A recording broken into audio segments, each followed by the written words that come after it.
Next colour అండి, bottle green. So మీకు 10,000 valuable ఉన్నటువంటి లెహెంగాస్.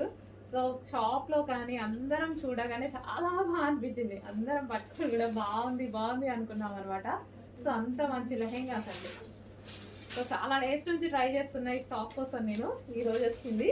అంటే వర్క్ చేయడానికి కూడా చాలా టైం పడుతుంది. ఇది మంచి హెవీ పట్టు లెహెంగాస్ అయితే, జార్జెట్ పట్టు ఐటమ్, జార్జెట్లో మనకి పట్టు ఐటమ్. ఈ కలర్ చాలా బాగుంటుంది. అండ్ దీనికి వచ్చేసి బ్లౌజ్ పార్ట్ విత్ వర్క్ తోటి బ్లౌజ్ పార్ట్. సో మనకి ఇది జార్జెట్, సాఫ్ట్ జార్జెట్ పట్టు ఐటమ్ ఉంటుంది కదా, అది ఫ్యాబ్రిక్. నెక్స్ట్ దీనికి వావ్, సో కాంబినేషన్ చూసారా, కాంబినేషన్ అదిరిపోయింది, చాలా సూపర్గా ఉంది కాంబినేషన్. Green and